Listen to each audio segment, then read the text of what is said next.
And so here we are again on a Taco Tuesday talking about evangelicalism and evangelical quiverful. And if you can't tell, I'm kind of a hot mess today. Why am I such a hot mess? Well, last night I spent a long time rewatching the same piece of media again and again and again and again and again. And I want to talk about it, whether there's anybody here in here or not. I'm Suzanne Titkemeyer. I used to I used to write for a place called Pathos, a column called No Longer Quivering. And these are my opinions. Don't believe what I talk about, even though I'm not talking about any one particular person today. This was a lot. Last night, when the Barbie movie came out, my daughter messaged me, one of my two daughters, and said, Mom, you have to see this movie. You have to see this movie. Hey, Cheryl. And she was just saying, you've got to see this movie, got to see this movie.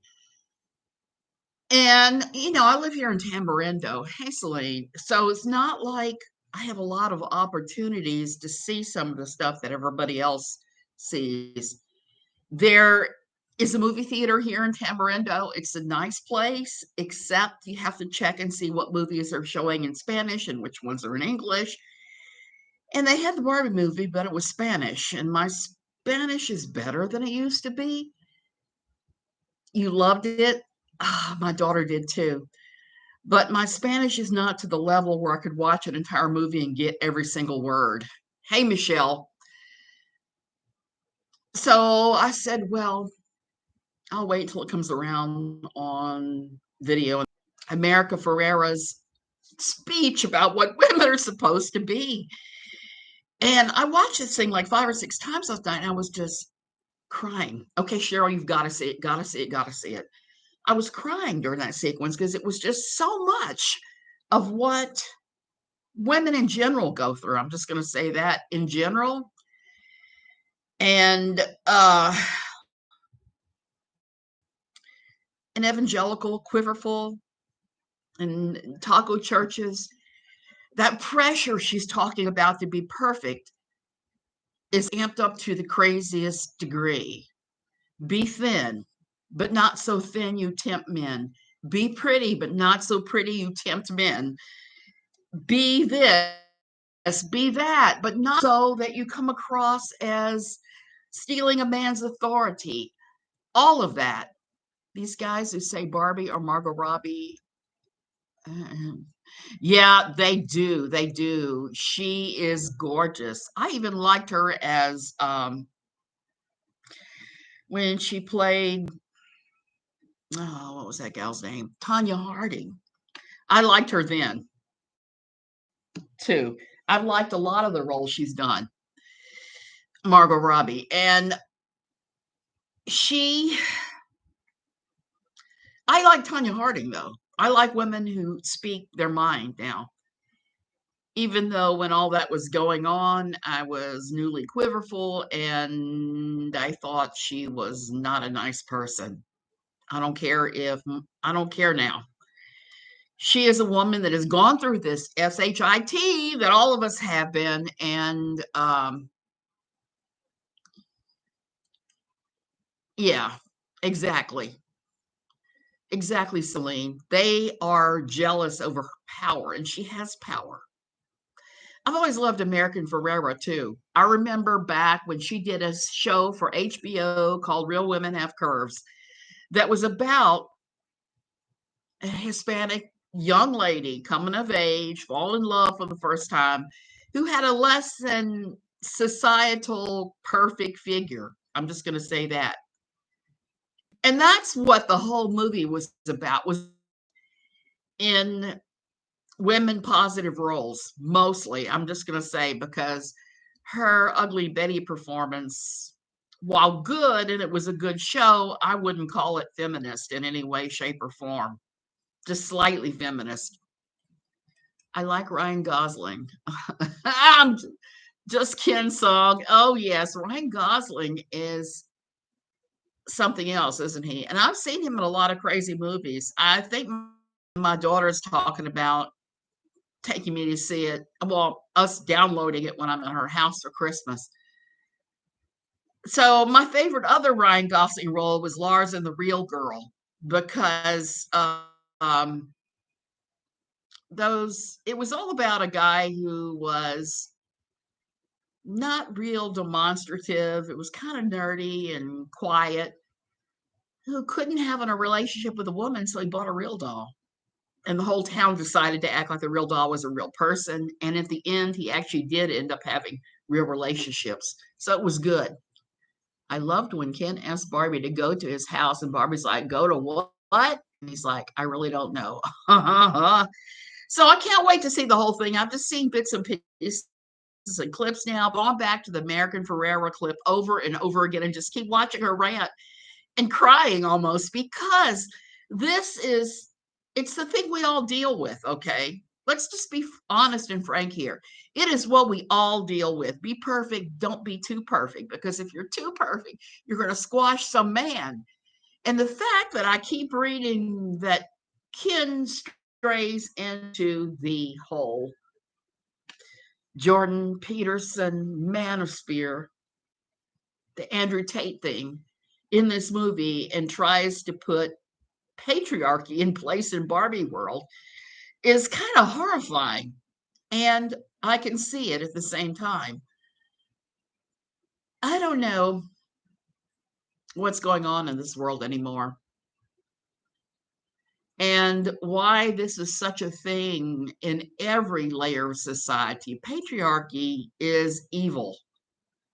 I'm convinced of it. Last night, yesterday afternoon, before I started watching this America and just started crying, I came out and was cooking dinner and was just kind of sitting there crocheting while I was waiting for everything to cook, and was watching television. We're in the middle of fantasy football season, so I don't always get to watch the big TV because somebody is there with their NFL channel all the time. And that's okay. I have the TV in here if I really want to watch television. Well, I'm channel surfing, and I came across this show called The Secrets of Playboy. And I was watching that in horrified fascination because it's all the stuff that we're talking about today. It doesn't matter if you are a quitter or you are a Playboy bunny. We are all crushed these crazy rules about be pretty, don't be too pretty, be gorgeous and alluring and sexy, but not too alluring and sexy, because I just can't anymore. It's just when you reach a certain age, especially, you look at this and you're going, it's silly, it's silly, it's silly. Yet I know, yet I know I deal with this every single day in my own weird ways, even though I'm probably less under this than any other time before. Hey, Jackie, I remember the first time I went through therapy. Okay. The first time I really went through therapy, not the first time I went through therapy, but the first time I actually started to dig in and do the work. My therapist told me that he thought that I struggled to maintain a weight and be thin because I had been so abused by men in my life. And at the time, I was like, no, no, no, no. Now I look back at that and you say, yes, this all fits together. And this is why no man or other woman, even opinion of your body size, your body shape, anything should ever have anything to do with anything. We are all who we are. And to have these guys, it's been a hot minute. I get to watch a live. Oh, yeah, all is well, Jackie. I just have just been ranting about this since I found it. Call Her Daddy podcast has empowered me so much. It's focused on female pleasure. Selena, I'm gonna have to take a listen to that too. We have suppressed ourselves so much. And if we come out of a religious sphere, it's all the worse. When I was in my old evangelical church, the same messages applied, except you were supposed to be a perfect mother and a perfect wife. And if you dared voice any needs, you were immediately squashed down. It's on Spotify. Alex Cooper is a host. Okay, I'll have to take a look. You're immediately squashed down. And this cuts across the whole chronic illness spectrum too, because many of us who've ended up with chronic illnesses because of what we've been through in our religious experiences, where we put all of our needs aside, all of our needs to service God knows what, religious whatever, we end up with chronic illnesses. And then when you have a chronic ailment, you're like, I should do XYZ. I need to do this. Crawl in the back end, you're going to pay because you're going to make yourself worse. You are absolutely going to make yourself worse, and still feeling that pressure to do it, to be perfect, to do this thing, even though you know that to do this thing is going to harm yourself in the long run. That, my sisters, is what we are up against. The patriarchs, the religious patriarchs, the negative rules that we inherit from the quote sisterhood. I remember when I was a child in South Louisiana and my mother telling me every Saturday morning when she went off to shop and get her hair done, you'll do this too someday. I was like, oh, hell no, I will never do that.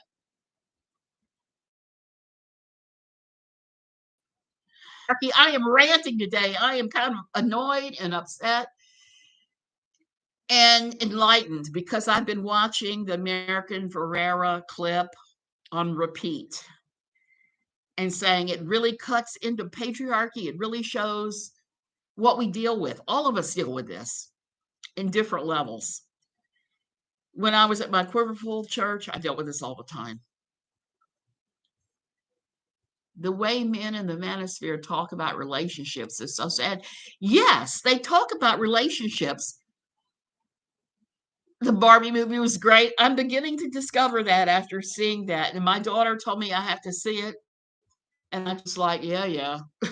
Like, okay, yeah, I'll watch it eventually. I had no idea. When she told me it was really good and she thought I would enjoy it, I had no idea. The afternoon I'm going to after my husband leaves because he's a retrosexual. He's not super patriarchal, but sometimes I have to listen to him run his mouth about these things and say, hey, dude, no. And I just want to unpick this before I show it to him.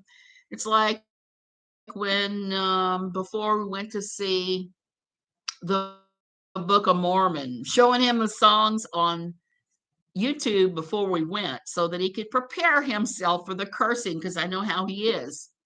I haven't seen the movie yet, but when I heard about this clip, I was like, yes, girl, I still watch it, especially when I'm having a shitty day for being ashamed for my feminist thoughts. They don't have any type of relationship experience, whether sexual or platonic, with women. Celine, that was one of the things that I am the most ashamed about coming out of this kind of quiverful thing is my darling son, who I adore, who's a sweet boy. He's 35. I shouldn't be calling him a boy. 36. I'm sorry. But during our years of quiverful, he wasn't dating, and he came out when like 18 or 19, and there have been consequences. I've apologized to him a million times. He has struggled with relationships with women, but he has had a few successful ones. He's starting to talk about dating again after not dating for a long, long time now. And if I am ashamed of anything that happened in those days, it is that we purposely caused this. We didn't mean to cause it, but our actions did by saying no dating. Most relationships are trial and error, especially when you're young. Exactly. And you have to figure out where you are. And that's why I never tried actively to stop my kids from going on dates, because my theory always was,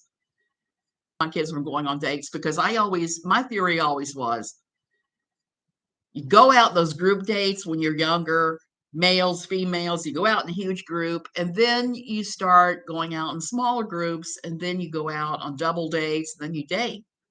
and you figure out your relationships, you figure out your roles,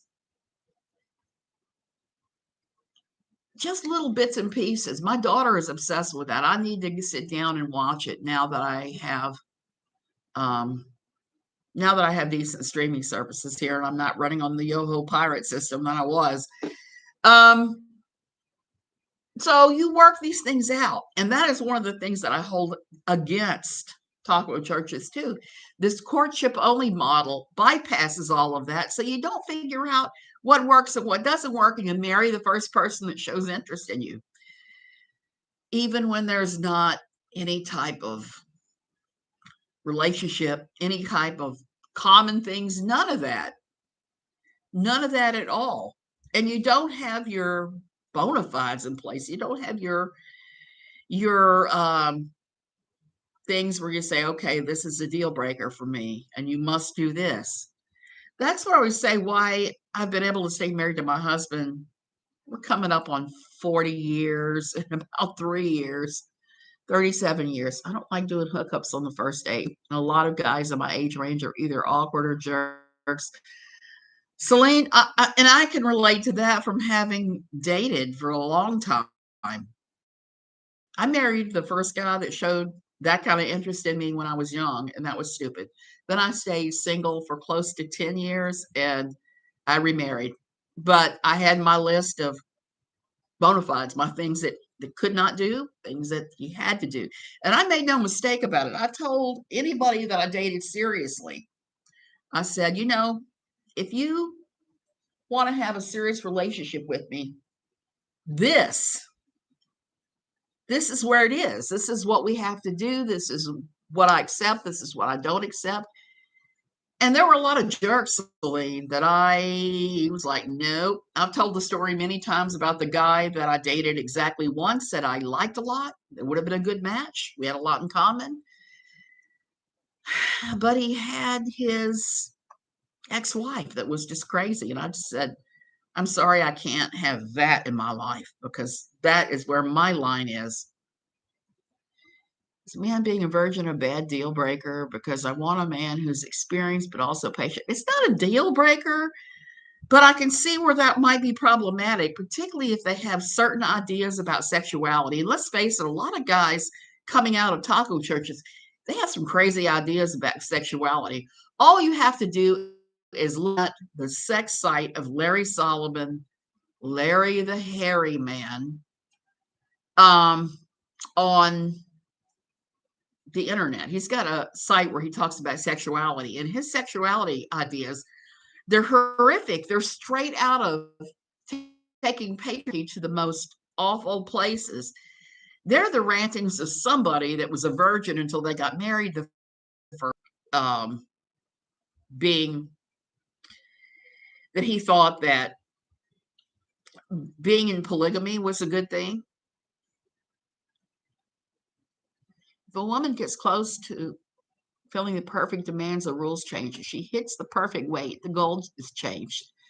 Whatever the thing is, the goal will move. Yeah, exactly. So they move the goalposts a lot. And even Larry Solomon would move the goalposts. So he keeps going crazier and crazier with his. You feel weird about it? Don't feel weird about it. It is what it is. I wasn't, but I had been married for the first time when I was 16. Different issues will come up. Absolutely. So Larry has married one woman who cheated on him after having 5 children, according to him. I don't know. And so now he's got all these crazy ideas. He's apparently enforced a few of them with his second wife. Crazy ideas. He's apparently enforced a few of them with his second wife.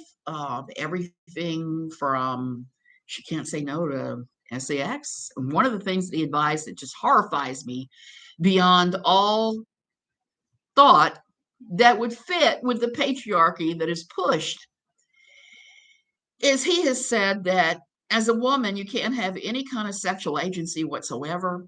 If your husband wants to have horizontal fellowship, you must give in. And if you don't, your husband is allowed to take horizontal fellowship, but he can't look at your crying face, because if he looks in your crying, rebelling face, he is committing a sin. That is the most toxic thing I've heard of in ages. I used to write about Larry's ideas, take quotes from them for No Longer Quivering all the time, because he had the worst ideas about male-female relationships. He basically treated women like they were a smiling, agreeing, real doll. And that's not relationships. Relationships are give and take. They just always are. There's no such thing, in my opinion, as the perfect relationship. It's just one of those things you have to work on. Heck, I've had to work on it here, even to this day, with my husband. Example, he's going to Bible study tonight. He is all in on this church he's a part of. And I'm like, nope, because they are on the edges of what I'm talking about, taco church. They're non-denominational, evangelical, and I can see there's a lot of toxic, weird things on the edges that I just want no part of. And he's going to Bible study tonight. He's going to approach me probably 10 times in the next day or so before tonight, while I'm making the food he's going to bring with him, because he doesn't cook. They don't want a relationship. They want a toy. Exactly. These new IFB young guys in their early 20s speak about their ideal woman, and it's not rooted in reality. That's why there's so many divorces in these groups. And they will lie and say, oh, it's the world that has all these divorces. That is the biggest bunch of baloney I've ever heard. It's their groups are having all these huge divorces in. The more fundamentalist some of these churches are, the higher the divorce rates. I've seen the statistics, even from the Barna organization. Religion seems to translate into higher divorce rates across the board. It doesn't even matter what kind of religion. And it's because they have these strict rules, these roles that no one can possibly fill. Look at John Piper, the Biblical Council for Women and Men, Men and Women, Biblical, whatever. I just cannot. Okay. I look at the things he says and I'm just like, I used to write about him a lot because of his crazy ideas about what men and women's roles are. He had something that we were all laughing over and poking him about the other day that had nothing to do with gender roles, but it was pretty funny. He was ranting about not allowing post-church coffee, not allowing coffee and donuts after church, which is actually a good way to get people to stick around and talk to each other. If aim, I'm sorry, I've been weeping for days. Well, since last night, exaggeration. Um, if you want people to stick around and talk to each other, it's a good way. But he was like, no, this is not biblical. So we've been poking at him about that and said, oh, yeah, I remember that time that Jesus was cooking breakfast on the beach. And then when Peter and the rest of them came up, Jesus was like, no, you can't have breakfast with me. This is my breakfast. Because I thought hospitality was a thing that they were all into, but apparently not. Dating is research, and you got to give a deep dive to figure out who you really like and want. Exactly. Exactly. And if in their 20s, I see all ages with my friends who were single now in our 40s. I swear, I think if things wouldn't have worked out with my husband, I'd probably go straight and freaking convent. Jackie, I've said that. I've said that too. I've said that about my husband now. I've laughed about it because I have a girlfriend who lost her husband 20 years ago. Okay. I knew him and her very well because we were all in the military together. My husband, her husband were in the military. We were really close friends in those days.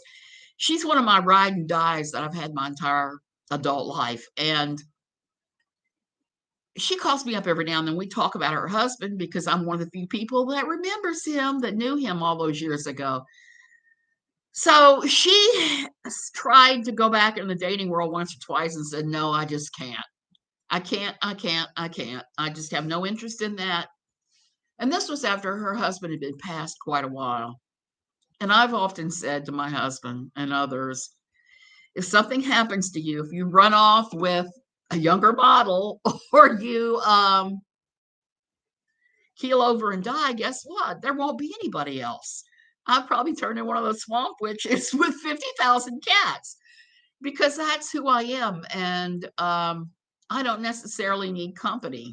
And her and I have joked and said, we'll be like the Golden Girls, but updated. We'll add a couple other widows and we'll move on to my property in Louisiana and have a farm and just be 50,000 cats.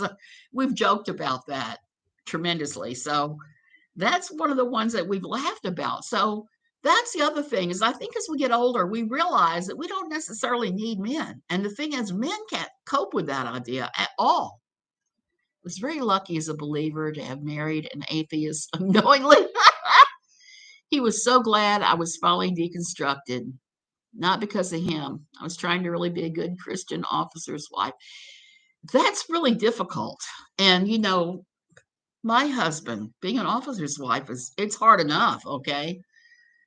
After a 30-year emotionally abusive marriage, I had no interest in relationships. It's hard. You read the Bible. When you read the Bible, it tends to deconstruct you. It did me as well because I wish I still had my Bible here that I had, my last one, because I had written all these notes in there. My grandmother was widowed for 10 years before she died. Yeah, a lot of women, it's a time of freeing. Swamp Witch Golden Girl sounds great. Jackie, yeah, it does. We've laughed about it. Women have their own social circles and friends group to keep them occupied. Yes. And here, not so much. I'm going to tell you a little secret about the expat community here. And maybe it's not a secret. I've talked about it before. Most of the people that I know that are expats here are awful people. Even at the church, they're just awful people. They're people with money and no souls. And you talk about these things and they're like, oh, well, I could not even go there. Have you talked to your maid about this? Nope. I still have my social circle from the States that I interact with now. There just have been a lot. And one of the weird ones that I've interacted with here were women that are looking for another husband who've decided to poach my husband because I am no longer that kind of believer. I'm deconstructed, reconstructed from all of that. So there are women in the church that have gone after him, and I've just been like, whatever, good luck. Is it bad as someone who doesn't want a divorce? I would want to be widowed in my 40s. Yeah, you never know. And that's another thing that's shocking. I'm married to a guy who's almost 10 years older than me. Let me tell you something about him. He is almost in perfect health. Me, I'm the one that as soon as I hit 60, Digilight came in on just about everything that I'd never had problems with before. So that doesn't always work out.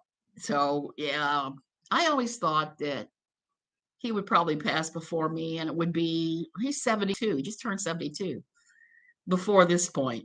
I didn't want him to pass on. I still don't. But I realistically looked at the numbers and thought, well, this will probably be X amount of years, and I have to kind of sort of be prepared because I've married this guy that's older than me. Now, all bets are off the table, and who knows? I see myself getting married to an older man in a few years. I'm 23 now, so it could be a possibility. Celine, I would say that. I met my husband when I was 23, and we had a very long relationship, like 4 years before I said yes, because I had bona fides. I had things that I wanted to be sure of before I married again. And I told him, I said, if you do X, Y, or Z, the relationship is done. I don't care if we're married or not. The relationship is donezo. And he hasn't strayed past those things because he knows me. He knows I'm kind of a hard ass on some things, and I would be on those things. So there you go. A course on marriage. So In my old quiverful world, I saw women that put up with infidelity. I know one woman whose husband cheated once a year. It was kind of like seasonal affective disorder. Winter hit and he was gone and cheating every time. And she put up with it. I would tell her, hey, you should think about ending the relationship. And she would always say, no, no, no, no, no, no, no, no, no, no. I can't end the relationship. I am not allowed to divorce him. I have to pray for him, pray that God changes his heart. They've been married longer than my husband and I. He still cheats every year or so. I still see it on Facebook when I do a Facebook creep among people that I knew from those days. My grandma and grandpa have been married, separated for years. She left under his substance abuses. They remarried other people, but now are widowed. I kind of wish I did get together so they are not. That's sad. That's sad.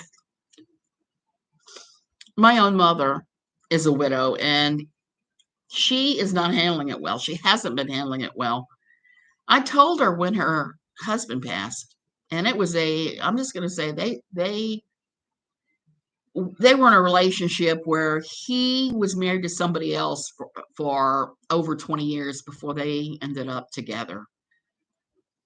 The first wife had to die for them, and she had never been on her own. She went from her father's house to my father's house to this guy, to a relationship with him, and it never made her happy. She was never happy. And I told her when he passed, I said, guess what? Now, as sad as this is, now you have the ability to do anything you want. You have the total freedom. Well, she couldn't handle it, and she's more miserable now than she's ever been before. I was in a Christian group writing an anonymous post about ending a relationship, and I'm not even married or engaged. And the women looked at me angry for doing what was both best interests. Celine, they just want you. They just want you to stay in these relationships and fix these guys. You can't fix anybody who doesn't want to be fixed. You just can't do it. And you can't waste your years waiting for this guy to be fixed because it doesn't work. They wanted me to endure and just put up with it. Celine, that's a big thing in these types of churches, these Taco Tuesday type churches I'm talking about. They want you to stay and wait and fix and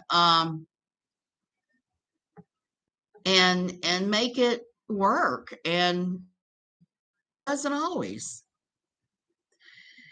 If I'd stayed with my first husband, God, I would probably have substance abuse issues by now. I'm sure I would. His fifth wife, I think, does, from everything I'm seeing and hearing. Yeah, I was wife number one. And I was stupid and young. I'm just going to throw that out there. I was stupid. I was young. I bought his BS. I listened to the things coming out of his mouth and believed him, which was stupid. If a man tells you something about himself and you can't back it up with seeing something, don't just believe everything coming out of his mouth. I tried making it work for 5 months, and he's a good guy, but our personalities and hobbies weren't compatible. Then that's all you can do. I mentioned my husband is firmly engrossed in fantasy football right now. I don't like football. I went to LSU where the football team got all the extras and money and everything else, and it was awful. I've never liked football. Finding out about the concussion problems, just all it did was exacerbate my dislike of football, okay? He loves football. So I leave him to that. That's his hobby. He doesn't like some of my hobbies. I don't like some of his. So you don't have to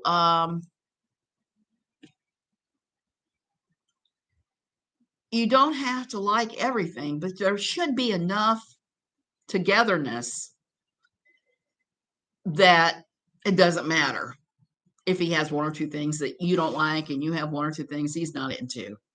But don't settle. Jackie, you're right. Do not settle. When you're young, we tend to settle for those things and say, hey, I can change this, or hey, I can put up with this. And I used to sit there and crochet while he watched football, listen to him talk, and just try to experience it. But now it's kind of like, whatever. I go in the other room because I don't want that. I don't want that energy in my space. That's him. So don't settle. Please don't settle. It just happens that when you're in part of a quiverful church or an evangelical church, they'll try to match you up with anybody, even if you don't have anything in common.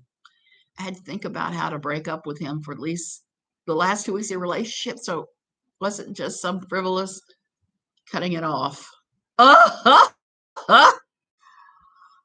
These are godly Christian women, of course. Yeah, exactly, exactly. So they do that. And I see that here. I see that in my old church. I see that in so many churches. They put you together. Here they have a singles group. And it's all these divorced people, never marrieds. But these guys need the woman to be perfect. Yes, while they be imperfect. Before all this nonsense started with patriarchy and in the mainstream, I'm just going to say it. Before there started being these incels, I remember I worked for a short period of time for this computer company. And the guy who worked downstairs, Aaron, he and I used to have long conversations. And I was still going to my old church then and thinking that way. He would tell me, he and the guy who worked up front, and I can't think what his real name was. We used to call him Fatty McButterpants because he was large. And he lived on fried cheese and French fries, which has got to be the most unhealthy fast food diet of all time. He had expectations woman was going to be a Playboy model who cooked like a gourmet chef and played Dungeons and Dragons and things.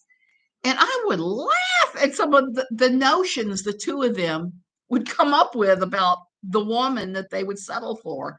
And I would tell them, that woman doesn't exist for you. You guys are not alphas. This is not going to happen at all for you if you have those expectations. You are going to have to settle. You are going to have to figure out what is and isn't your deal breaker and go from there. They can't weigh over 120 pounds. They can't be too old. Yet they say beauty is on the inside. Exactly. These guys are Brad Pitt. Exactly. Even Christian guys. These were guys that later ended up going into the incel community because they couldn't cope with the fact that women weren't going to be throwing the 110-pound models wouldn't be throwing themselves at these guys. And I got a kick out of them. I mostly got along with them. Fatty Me Butterpants was an exception because he was especially obnoxious. But Aaron was very intellectual, and I enjoyed talking to him. Don't buy into that. I was 32 and dated a ton of losers before I got married. I liked being single. Celine, Jackie, I liked being single the years before I married my husband. I enjoyed my single years tremendously. Yeah. I've always enjoyed where I am. But these guys have a beer belly, etc. Celine, they were both large, these guys. And I just laughed at the fact that they were looking at 110-pound models they wanted.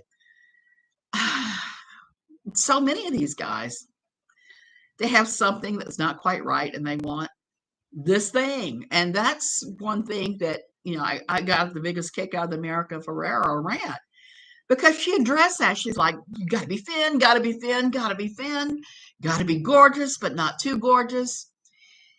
Yes, they all have unreal expectations. That's right. And I would date guys that have these crazy expectations. I would just say nope. And I actually told my husband when we were dating, I said, look, you need to know I have been every size between a size 2 and a size 22. And if you can't accept that I'm going to be somewhere on that continuum, our entire relationship, there's the door. And looking back, that was probably one of the wisest things I said because my weight has been up and down because of the asthma and the asthma drugs. I mean, once I started to have to stay on steroids for years and years and years, it really did a number on what I weigh. I definitely blame the patriarchy for the unrealistic beauty standards. Yes, absolutely. And I kind of blame media in their own weird ways. Women's magazines, I think, are really guilty of this. I remember being an early teenager, and my mother would have Cosmos, cosmopolitans, and I would read them and would pick up these unhealthy ideas. My first husband had all these unhealthy ideas about what beauty was, and I am not down with that at all. Even then, though, it was, yeah. And if you tried everything, if you lived on licking lettuce leaves and ice water and did everything you were supposed to be beautiful, they would just move the goalpost. And women's magazines, a lot of them exist to make you feel like you're not good enough. That is their stock and trade. Their stock and trade and how they hook you in. I have more enjoyed feminist magazines like American BITCH than I ever did anything like Cosmo. Anything that celebrates that we're different. I mean, even feminism had its struggles with this crap. Look at Gloria Steinem and how thin blonde she spent her entire life being. Even feminism struggled with this. We struggle with who we are. We struggle with our bodies. We struggle with loving ourselves. And for me, that is one of those things that I look at and like, yeah, why are we struggling with this? And then I'm thinking, yeah, but I'm still struggling with this. They make you feel like shiz so they can convince you to buy their shiz. That's exactly why they do it. And I think the best thing we can do is just keep shouting this from the rooftops. And this is not exclusive to religion. Like I'm saying, we're all dealing with this crap. I'm still dealing with this crap. I had to laugh because when I was talking to my friend that I was talking about earlier, who I've known her forever, I was talking about how living here in Costa Rica, I don't dress like I used to. And she's like, I can't imagine that because you were always the most put together person I knew. You always had perfect accessories. You always looked a certain way. Your clothes were ironed, blah, blah, blah. You always had on pantyhose. I'm like, that ship has sailed. But I started thinking about it. I started thinking, why was I that way? Why was I that way when I wasn't at work? Because clearly for work environments, you had to be that way back when I was working in offices and in professional positions. You had to be that way. It was just required. Why was I that way? And I have to consider it is because of this crap that we're talking about now. It is because of the unspoken rules of womanhood that we've all absorbed that are toxic. So here I am. I'm 63 years old and I'm still unpacking this crap. So I know everybody else is still probably unpacking this crap. And most women don't even realize this crap is there. Pierce Brosnan's wife is a big woman and he defends her always, gives an average woman hope. Yes, Celine, I love him for who's married to somebody who's average looking at best, because it gives all of us hope. They're going to stay with the wife forever and defend her against those that say, why aren't you with an 18-year-old bikini model? Well, what is he going to talk about with an 18-year-old bikini model? What do they possibly have in common? One of the things that I'm going to do besides watching the Barbie movie is I'm going to go back and I'm going to download and watch that entire awful Playboy thing, the secrets behind Playboy, because the parts I saw were so incredibly horrific. I can't even believe it. And I bought into that as a young girl too. When I was 13, or was I 12? I don't remember. I was early teens. One Mardi Gras, we ended up in the play post-divorce or post-separation with my parents, at least, seeing all these girls in the bunny costume and thinking that that was the way to be, thinking that was how I had to be. And one of the things that I did when I was married to my ex was I used to do some modeling back then when I was young and thin, and got sent to an audition for the magazine that took place on our campus, well, just off our campus. They were looking for students because they were going to be doing a girls of the SEC.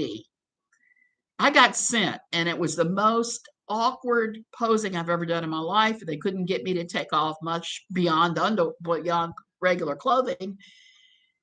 And I remember sitting there with the photographer, okay, and he was an old veteran of Playboy, and he and I had a long conversation about the role of women.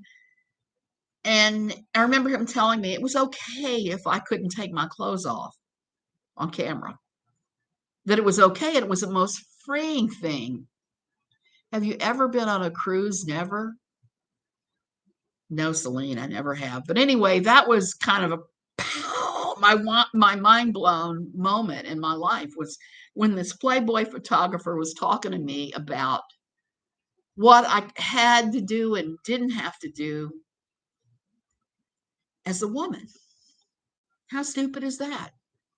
Yes, same. After all the toxicity about dating my 20s, I was okay with being alone. Yep.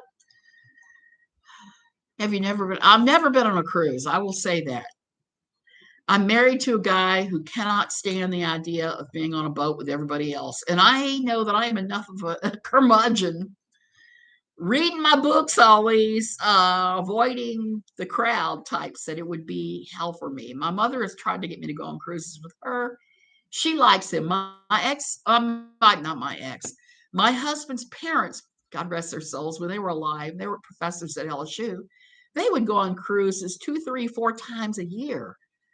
But they were ballroom dancers. That was their hobby. And they loved the cruises because they were performing almost every night. They would get out on the floor and go. So, and my mother-in-law was always tiny, and she always preached the gospel to me of being thin after I gained some weight after I'd been married to her son for a while.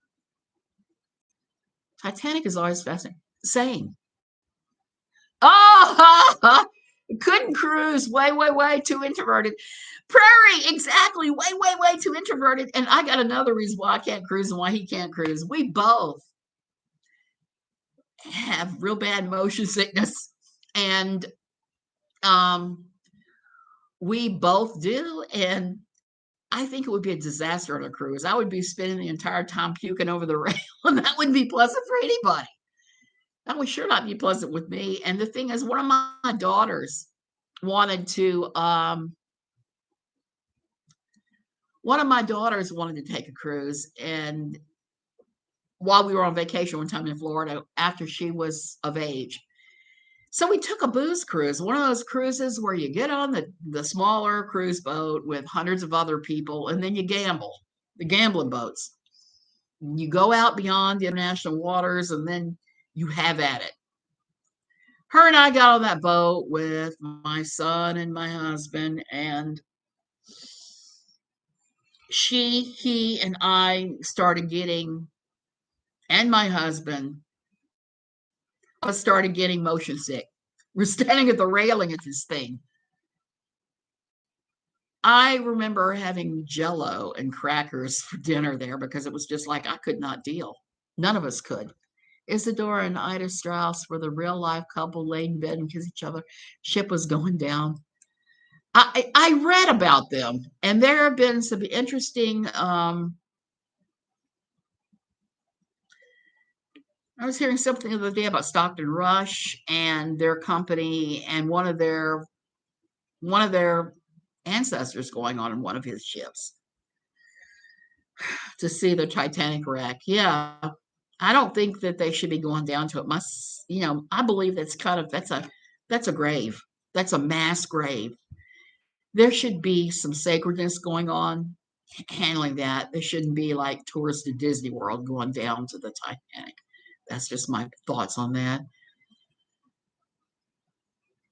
But I've never been on a cruise because of that. Plus, I can just imagine Here, I get to see people in all shades of undress. I can imagine it will be the same thing on the cruise ships.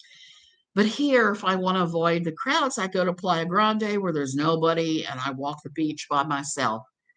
If I want to see everybody wearing dental floss up their butt, I go to Tamarindo Beach and walk and watch everybody in shades of undress and then just train my eyes on the horizon where I can watch all these amateurs falling off their surfboards. It's fun. Same with these social media models. Exactly. They are terrible, terrible, terrible, um, terrible, terrible influence as far as this goes. And with so many of them, they're so incredibly weird. Butt floss. Yep, I did say butt floss. I see that all the time. The widow of Stockton was a great, great, great granddaughter, both. Something that was I was hearing. Okay, because I was listening to Behind the Bastards talking about Stockton Rush. I listened to the 2 episodes because when I work out every day, I listen to them and other podcasters while I'm walking. I find that listening to music just makes me antsy. I can concentrate and walk if I'm listening to somebody talk about something I'm interested in. Yes, butt floss. But I have to say, because I've seen Lori Alexander talk about how her husband and her walking on the beaches of San Diego every Saturday morning. They're walking to breakfast and walking back and seeing all these girls wearing the butt floss, laying down, exposing their butts to Ken. And Ken is her husband, who apparently is a lot like Ken in the Barbie movie and cannot be, you know, might be lusting. She's talked about having a fantasy of spanking those girls as she's walking past. Kapow, kapow, kapow. That's awful radical for somebody who follows a religion of peace. I'm not built for wearing that kind of stuff in public. Yeah, same here. Even if I was, I'm really not comfortable doing that. So, anyway, yeah, that's the way I am. Celine, that's my favorite survivor, too. And here, it's routine. People wear that stuff. And Kathy Bates did a good job with Molly Brown in her movie. In the movie, I haven't seen the movie, believe it or not, because that sort of movie usually doesn't appeal to me. Tell her to do it, and we'll start a bail GoFundMe, and then forget to post it. So that same day that she was saying that, I told my husband, I said, "Does looking at girls in these butt floss do that for you?" And he's like, "No." Well, later that day, we were at Tamarindo Beach, which I said is butt floss central. And a girl ran past us with her surfboard, got about, I guess, 20, 30 feet ahead of us, plonked down her surfboard. She was wearing butt floss. And I can say this from having surfed in the past. When you surf, you got to wear a tight swimsuit because if you don't, those waves will rip it from your ass. There's no wearing anything out there that's going to catch the water. And so she started the exercises that you do before you surf or you try to do. I mean, usually it's like windmill in your arms, pulling and doing your things and bending down. Yeah, surfers do wear rash guards and Speedos and little butt floss a lot of times, or very tight little bikini bottoms. One of the exercises you do involves bending all the way down. So this girl in butt floss is bending all the way down, doing the shifting from side to side and grabbing her toes and all of that. And I turned to my husband, I started laughing and said, do you have a boner now? Just because I am that kind of obnoxious woman. And he just laughed. And we were talking about L'Oreal because she had made all these threats about Ken seeing these women's long behinds. And we laughed so hard over that stupid stuff. And that is a big component of our relationship is humor. We can laugh about this stuff. And we have the freedom to disagree with each other, even about things like him going to church and me not going to church. He may throw the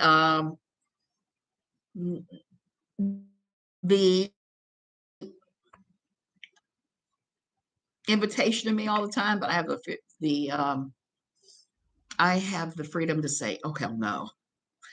And I have said, oh, hell no, recently because of the whole thing with what happened when I had to mask because my asthma went haywire from a combination of road dust, because churches outside in Costa Rica, road dust, dogs with dander that I was starting to react to, people's colognes, cleaning supplies, just all kinds of stuff with